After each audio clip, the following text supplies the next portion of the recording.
Someone is laughing at a party right now, mid-laugh, and some part of them has already stepped outside their own body to watch it happen.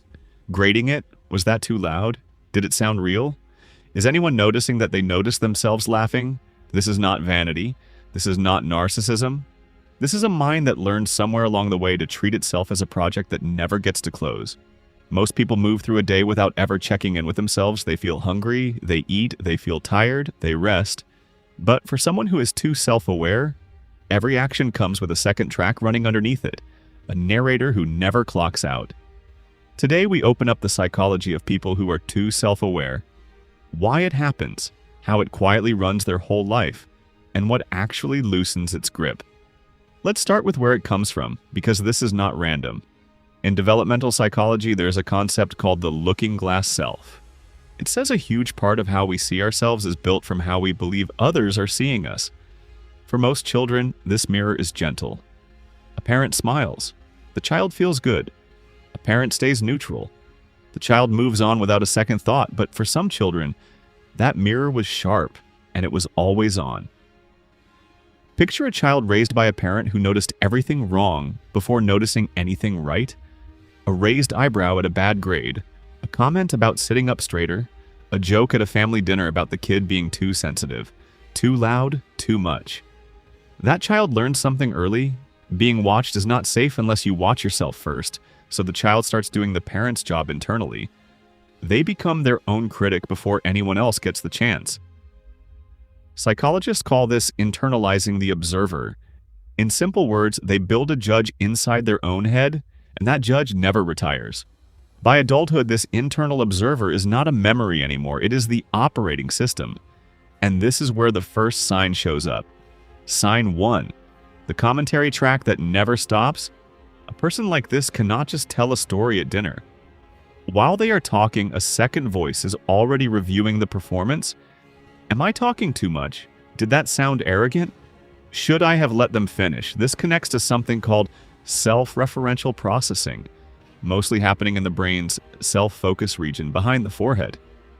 In most people, this activates occasionally only when something truly involves the self.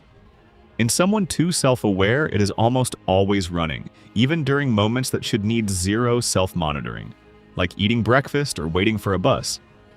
The result is a strange tiredness that has nothing to do with physical effort. They can spend an entire evening with friends, laughing, talking normally, and still come home feeling like they ran a marathon, because part of them never actually got to attend the party. Part of them was working security detail on their own personality the whole night. That nonstop monitoring does not just watch the performance, it starts rewriting it in real time, which is sign 2. Performing the moment while it is still happening. Therapists call this a mild form of self-alienation. The person is fully present physically, holding eye contact, nodding, yet somewhere inside they feel like they are reading lines instead of living them. A hug from a friend can trigger the thought, am I hugging correctly? Does this feel warm enough? Even grief gets edited live. Someone can be crying at a funeral and still catch a flicker of a thought, asking if they are crying the right amount. This is not coldness, it is the opposite.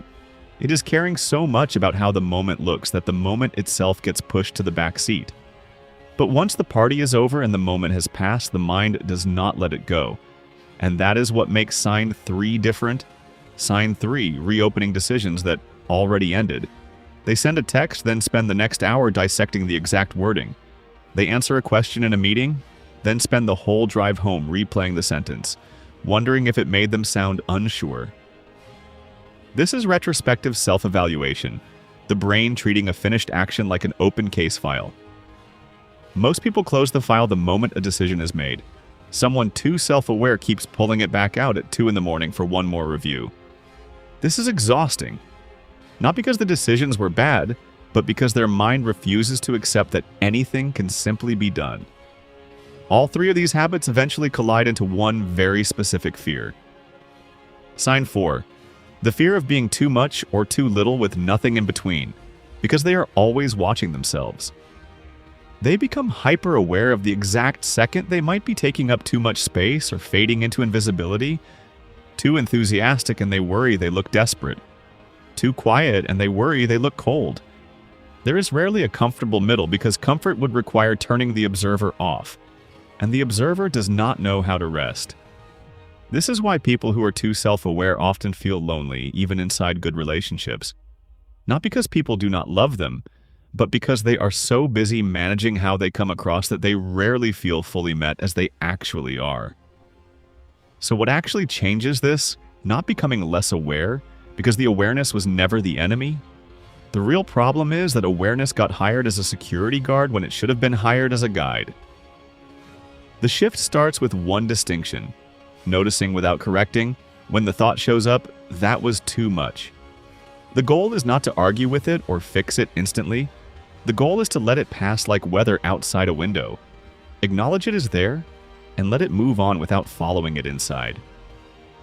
Next, closing files on purpose. A decision that already happened does not need another review. Saying quietly that is done now is not avoidance.